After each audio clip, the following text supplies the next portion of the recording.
Hi friends, ఎలా ఉన్నారు? బాగున్నారా? నేనైతే బాగున్నాను, చాలా బాగున్నారు. ఎందుకంటారా, ఇప్పుడు ఈ పండక్కి అందరికి గిఫ్ట్లు ఇస్తారు, కానీ మాకైతే ఏం గిఫ్ట్ ఇచ్చారు తెలుసా? పెద్ద గిఫ్ట్ ఇచ్చారు. చెప్పాక జడ్సుకోకండే, షాక్ అవ్వకండే. మాకు ఇచ్చిన పెద్ద గిఫ్ట్ ఏంటి తెలుసా? మొత్తం పిల్లల ముగ్గురిని తీసుకుని ఊరు వెళ్ళిపోయింది. మమ్మల్ని ఫ్రీగా వదిలేసింది ఒక 10 రోజులు. అదే మాకు పెద్ద గిఫ్ట్. కానీ పొద్దుటే లేచి పిల్లలతో సరదాగా సందడిగా తిరిగిన వాళ్ళము ఒంటరిగా ఉండాలంటే చాలా కష్టంగా ఉంది. చాలా కష్టం. నాకైతే పిల్లల్లో మెసిలి ఒంటరిగా ఉండాలంటే నేను అస్సలు ఉండలేదు. నాకు అలాగే గుర్తు, ఇంటికి వెళ్ళి నాకు ఎలా గుర్తొచ్చేస్తారు ఏంటో తెలియదు. అస్సలు ఉండలేకపోతున్నా. కానీ తెలీదు.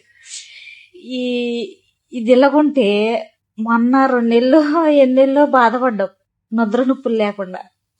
ఇక్కడికి వచ్చి ప్రశాంతంగా పడుకుంటున్నాం అనేటప్పటికి రాత్ర మళ్ళీ మొదలెట్టింది మోగుతూ. తిల్లుబళ్ళేసి భయపడ్డాను నేనైతే. ఎందుకంటే ఇంట్లోనే వీళ్ళు లేరు.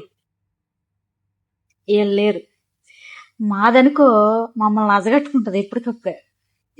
ప్రతి విషయం కూడా మమ్మల్ని అజగట్టుకుంటది, దేనికడైనా సరే. తెల్లరగట్ల అది మోగేటప్పటికి నాకు భయం వేసింది. నాకు ఏమంటేనే నాకు గుర్తొచ్చేసింది మా సిస్టర్. నాకంటే చిన్నదేలే, అందుకే సిస్టర్ అంటాను. ఎందుకంటే గమ్ముని వాళ్ళ పేర్లు కానీ లేకుంటే వాళ్ళ గురించి మనం గమ్ముని వాళ్ళకి అర్థమయ్యేటట్టు మనం మాట్లాడామనుకో, మనం ఏదో చెప్పేస్తున్నాం అనుకుంటారని చెప్పేసి మనకు లేక మనం ఎలా మాట్లాడుకున్నాం అలాగే నేను చెప్పినాను అనమాట. నాకంటే చిన్నదేలే, అందుకే సిస్టర్.